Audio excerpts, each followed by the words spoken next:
Hello everybody, welcome back to the channel. To today's video, we're going to be continuing reading our entire Bible story. So let's go and get into it.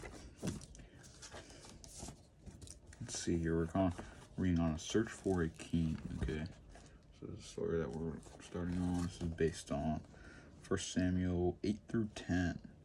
So for years Samuel judges the people of Israel, and there's peace. But as he grows old, the tribal leaders become worried. Samuel, you're getting older. Give us a king to be a leader. Let us be like the other nations. Why would you want to be like the other nations? We've been conquering those other nations, but very well, I will ask God. So, later, God wants me to warn you what a king will do. He'll send your sons to battle. He will make your daughters become his servants. He'll take your crops away from you and use them to feed his royal court. Maybe so, but we still want a king. Again, Samuel prays to God then. Fine, God will give you exactly what you've asked for. Go home, and I will send a word when I have found a king for you. So even though that, they wanted a king, they needed somebody for their point of view. They need somebody to look up to. They need somebody to give them guidance or to give them the say-so of what to do. So just trusting God, but he warned them of what this might bring. A few days later, Samuel sets out eagerly for the gate of the city. God has told him that this day would be the day he will meet the man who will be the king of Israel. Maybe the prophet of this town can tell me where my father's donkeys are. That must be him, he thinks to himself. Excuse me, I'm looking for... Yes, your donkeys have already been found and returned to your father, but we have bigger things to talk about. Come with me to the worship of the Lord, and tomorrow I will tell you what great things are in store for you. He thinks to himself, great things for me? What does he mean? I'm only the son of Kish, son of Martha, descended from Benjamin, the smallest tribe of Israel. My family and I are not important. But you are important. No matter who you are, God looks on all of us as we are the only person in the world. He sees us and us alone. And now he does that for every person. And we all are just as important. Saul, a simple young farmer, is stunned when Samuel tells him that God has great things planned for him. They worship God together. Then Samuel gives Saul the seat of honor at the special feast. So this is where King Saul comes into play. Samuel told us 2 days ago to cook this portion special, just for you.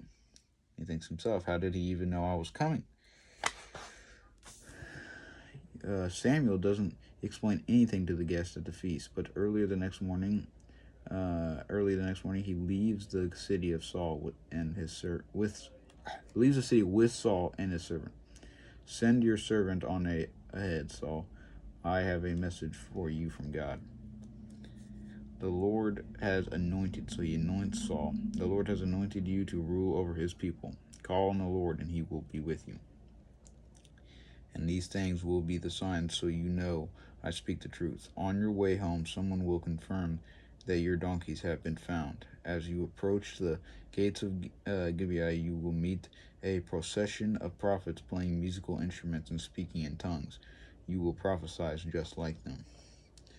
Still bewildered at everything that's happening to him, Saul sets out for home. Everything happens as Samuel predicted, including Saul being caught up in the spirit of the prophesying. Saul's neighbors are very surprised to witness the public display. And I think, is Saul a prophet now? A few days later, Samuel calls all the tribes together. Today, God will reveal to you your king. I think, who is he? The people cast lots, knowing that God's Spirit will decide the outcome. Slowly but surely, the choice for their new king gets narrowed down. Our king will come from the tribe of Benjamin, and the clan of Martha, and the family of Kish. Out of all the people in the tribe, Saul's name is chosen, just as God's foretold. But Saul is nowhere to be found. Samuel tells the people where to search, and Saul is soon found hiding among the luggage. What are you doing in here, hiding in the bags and the baskets? I was scared to be chosen king. Hiding in the luggage, not a great start for a new king. He was afraid from the new king, which can be fearful, to go from, nothing to being, the ruler, the king of an entire nation,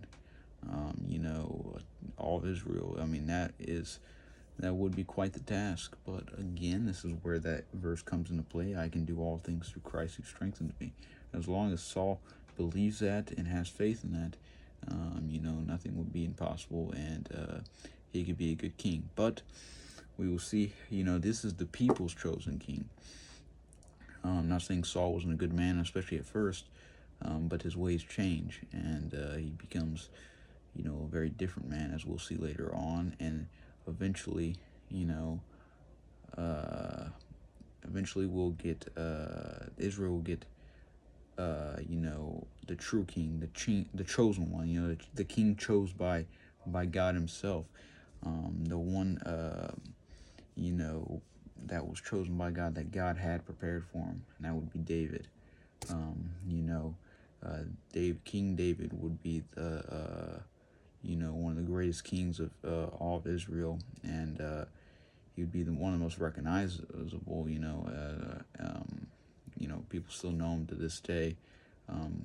Saul was an okay king, but again, he was the people's, one. They wanted him, and they wanted one now, and so Saul was chosen.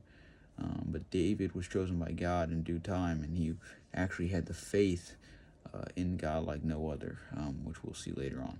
So thank you guys for watching. As always, take it easy, and I'll catch you guys tomorrow.